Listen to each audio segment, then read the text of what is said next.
Nesse vídeo nós iremos ver como nós podemos verificar se dois locos estão em desequilíbrio de ligação.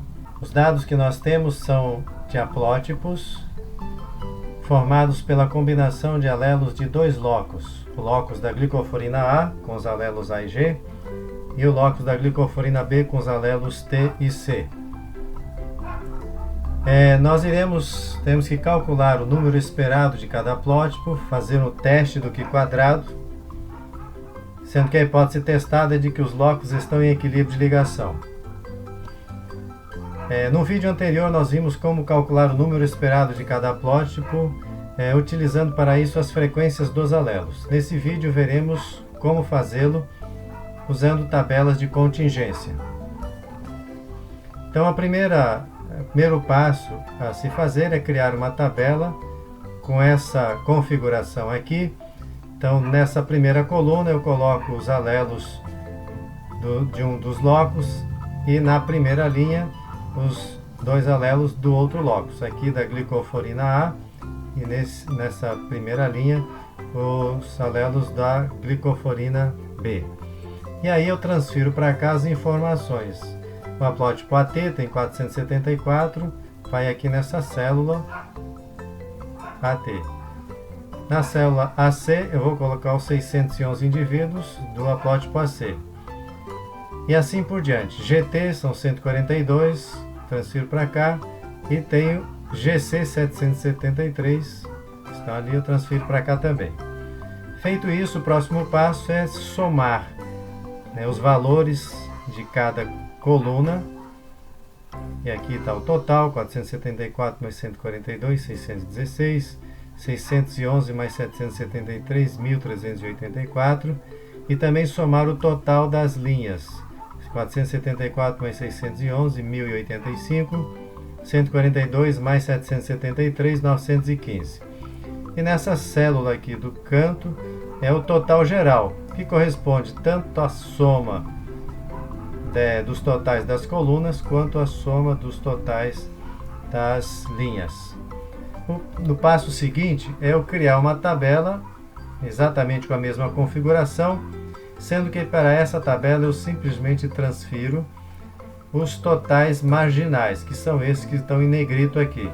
Então transfiro aqui exatamente como estão na primeira tabela que foi criada. Eu passarei então a calcular o número esperado para cada haplótipo. Então essa célula aqui, que corresponde ao haplótipo AT, o número esperado será dado pelo total da coluna, 616, vezes o total da linha, que é 1085, isso dividido pelo total geral, que é 2000. Resolvendo isso, eu tenho 334,18 haplótipos, que é o número esperado. Passo então para o haplótipo AC.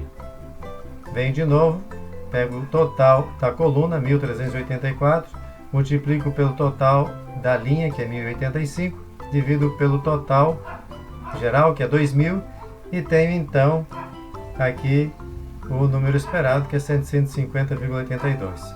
Faço a mesma coisa com o haplótipo GT, 616 vezes 915, dividido pelo total. Resolvo isso, tenho 281,82. E o último haplótipo, GC, eu tenho aqui o total 1384 vezes 915 dividido por 2000, conforme está mostrado aqui nessa conta. E aí eu tenho 633,18 e já estou aqui com os meus números esperados estimados. Transferi aqueles números para essa tabela para facilitar e passo agora a fazer um teste do Q quadrado conforme foi mostrado no vídeo anterior, que do desequilíbrio de ligação 1.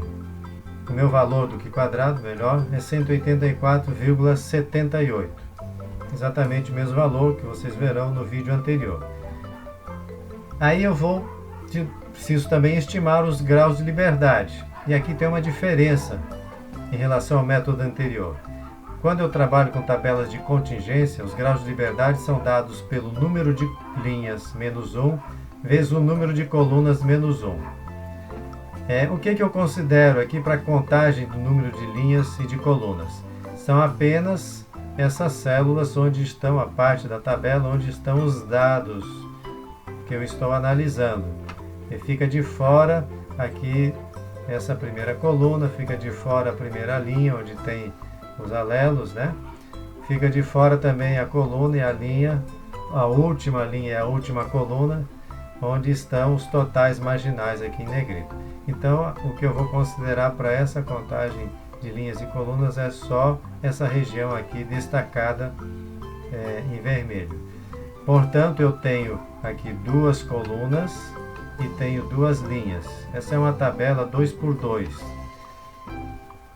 Então, eu só vou calcular meus graus de liberdade agora. O número de linhas é 2, 2 menos 1, vezes o número de colunas, que é 2, menos 1. E o resultado disso será 1, que é 1 grau de liberdade.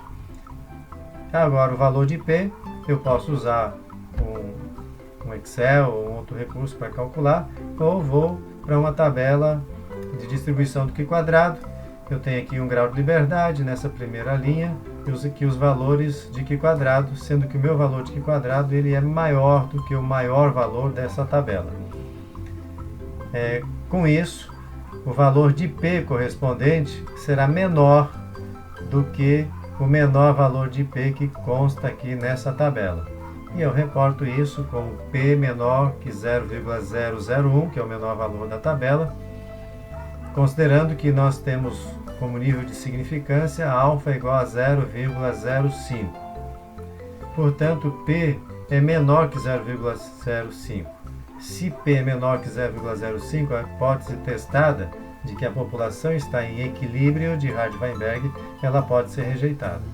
Eu posso concluir então que os locos da glicoforina A e da glicoforina B estão em desequilíbrio de ligação na população analisada.